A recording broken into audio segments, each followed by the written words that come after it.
Yo, wagwan people, wagwan everyone. It's telling you to DJ Spark Zimbabwe. Ndiripo panapa pa Zim Reality TV. Pandenga ndichikuratidza zvinenge zvichiitika. Pane ndikuratidza my latest because chishow changu ndechekuti ani nani anofollowa Zim Reality TV, ani nani anoplaya mavideos angu asasare. Saka muzora nhasi ndingokuratidza ma clapbacks andinawo airohwa nemazim celebs edu kumafans. Saka nekutanga ndakuratidza panapa ndira Prophet Passion Java. Prophet Passion Java one post yayo yakaposta vachati if you can't buy it twice you can't afford it. Ndofa waidisa boss G vaita kuti kana ukakwanisa kutenga Lambo futi ka 2 then you can't afford it. Then zvakazonzi nemumwe mujama shamwari tiri kutenga magetsi ka hobo kuno but still we can't afford them. Nyarara zizuda.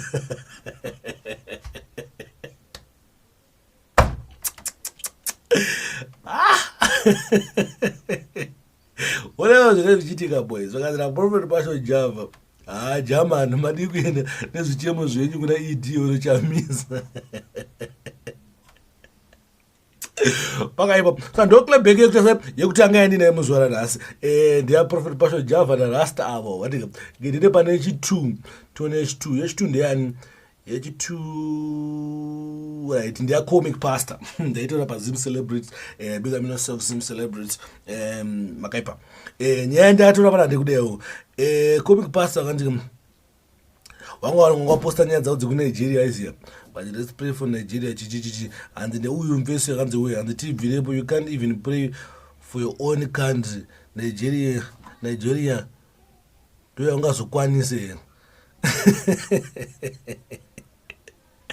zvikadzira comic pastor wakabva waenda pauye mukomana kuti mukomana ari ku Port Elizabeth handiziva zvekutema magrapes ku Port Elizabeth.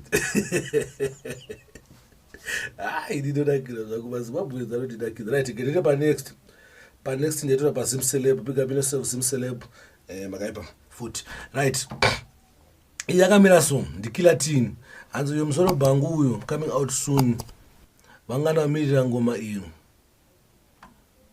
so hanzi nababawo man hanzi baba lista I don't know kupererwa here but I think chairman makurasika iyo yamakuimba haisi music yenyu vafana tateka chidenda zvishuwa zvakanza kila ti baba lista imboimbawo wangu tinzwe chako chinyowani cause kukomenta kwakapusa pane kuimba hati chati yakapusa nakila ti chati yakapusa chingoimbawo pakaipa sa right ndada kuenda pachi timbonoti ndeipi indeya pokelo kaini Queen of Swagger tonoto kanzi chione mafans alright wakanzi ni wanga waposta picture awo andika zvakanzi looking dope but makusimbisa ketore sister wakatsangiswa swa papa zvakana sister asi ndiri kudya grocery rekumba kwenyu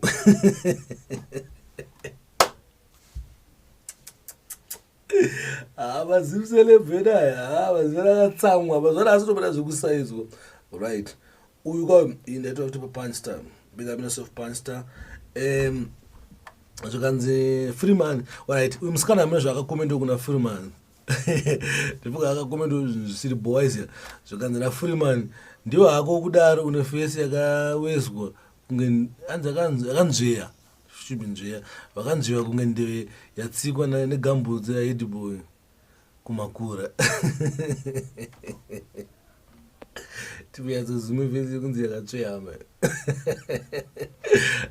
Zim Celebs mazvara akatsamwa getende kuti panext pane chi right panext pana Dr. Foot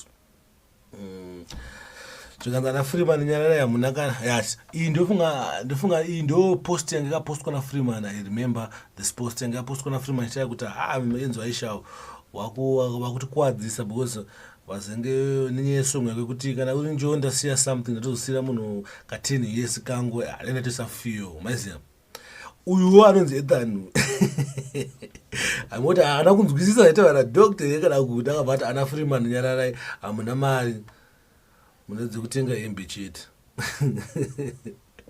zvakanzira Freeman Ethan chinyani ndati ndine mari here nhaisapo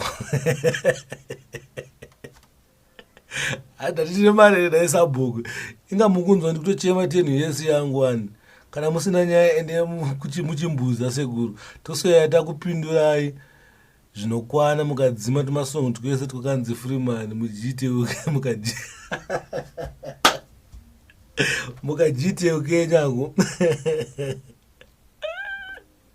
saka I think ndozvanganenazvo muzuva ranhasi ndo maclub ekanga ndinawo angana ndikuratidze kuti Zim Celebs mazuva ano akatotsamwa Zim Celebs zvari kudzosera asi kana zvikuita zvekusaizwa. My name is DJ Sparks Zimbabwe ndiripo panapa paZim Reality ITV. Don't forget to follow me on Instagram yakangonzi DJ Sparks Zimbabwe kana page reZim Reality ITV yakangonzi Zim Reality ITV kana kunondibatawo paFacebook nezvimwe zvimasocial media zvese hatisi tichashayika tinenge tiripo. Thank you.